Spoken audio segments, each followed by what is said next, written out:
My partner, Andrew, has the opportunity to go to Iceland at the end of this month. The event is June 28th to 30th. It came up all of a sudden, and we did not expect him to be able to do this. He invited me to go with him. We've been dating for 2 years now. I want to go. However, my job requires me to be there on July 3rd. So I'd have to leave on July 2nd to ensure I arrive on time. So I can go June 26th to July 2nd. My partner wants the trip to be June 27th to July 6th. I've told him I can't do that and have work and life obligations. He wants me to call in sick that day. I'm one of 5 workers. If I don't show up, it's a giant clusterfuck. I've had this day scheduled out for over a month. I'm leaving the job a week later. I put in 1 month's notice, so they've outlined the days I have to be there full-time versus part-time. I called him on the phone and tried to come up with 3 plans, the dates I said I could go, that I could go for part of the trip but leave early while he stays, or that I don't go at all.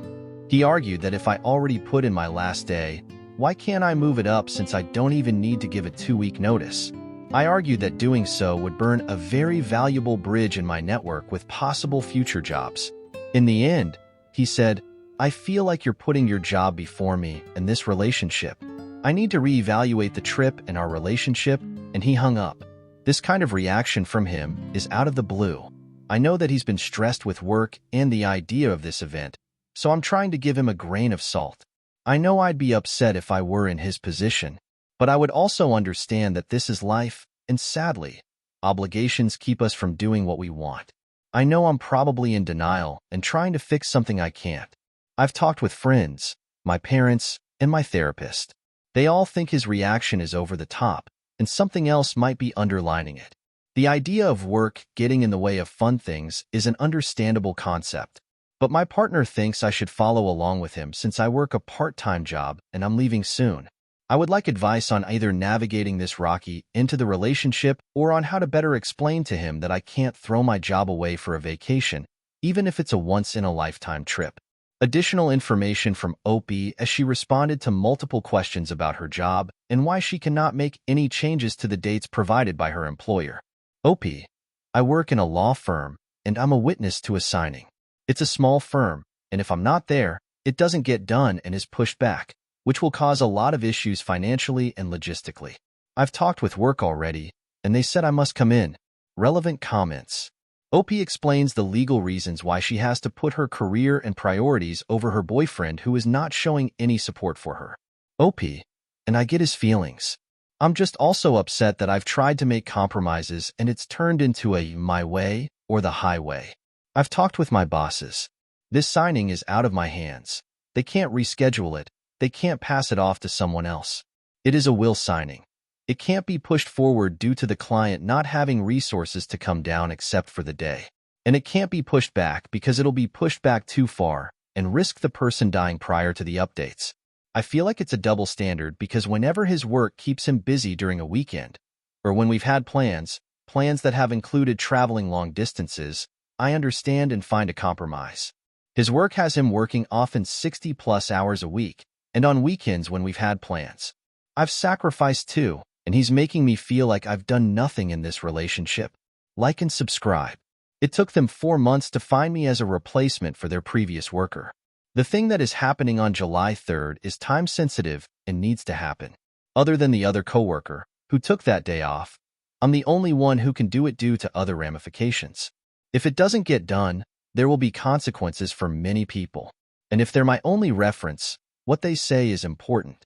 They could say that I flaked on them when they needed me the most and show that I'm unreliable.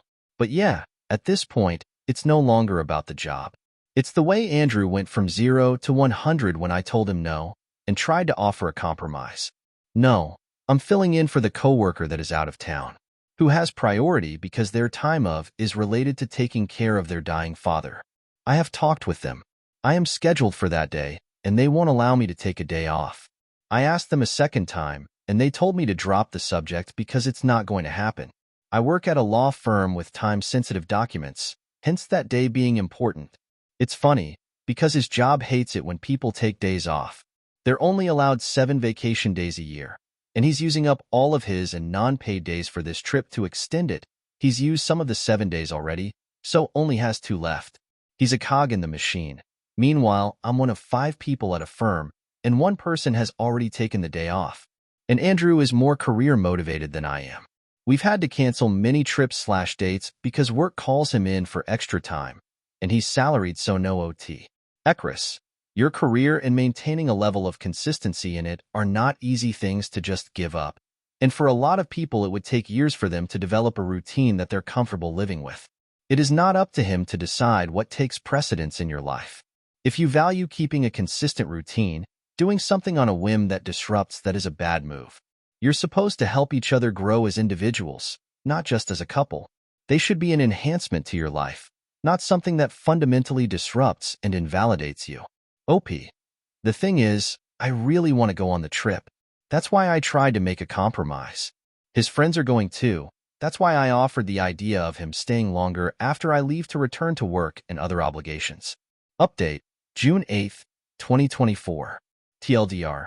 We're still together. The trip is still on. We're going the day early and both coming back on the 2nd. His friends were wishy-washy about staying longer. We met at his place. I laid out that what he said about needing to reevaluate the relationship is unacceptable.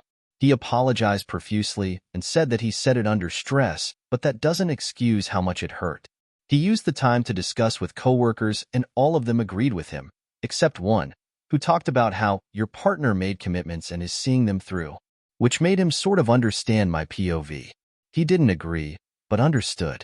We both talked about how each of our support groups, mine with parents and therapists, his with coworkers, would probably end up as echo chambers. We talked. I listed off that once again that my job said I need to come back on the 2nd, and that it was a final no, and either he takes it or leaves, I come or I don't. He was a bit upset that I couldn't stand up to my bosses, which is funny coming from him, because he lets his bosses walk all over him, with making him work 60+ on a salary. But in the end, we decided on the dates. I paid for my ticket, he paid for his. Next is hotel, and things to do when he's not competing. Thank you for all of your input, from all sides. And no, he was not planning a proposal. He just wanted to be a tourist, and didn't think we'd have enough time. Like and subscribe.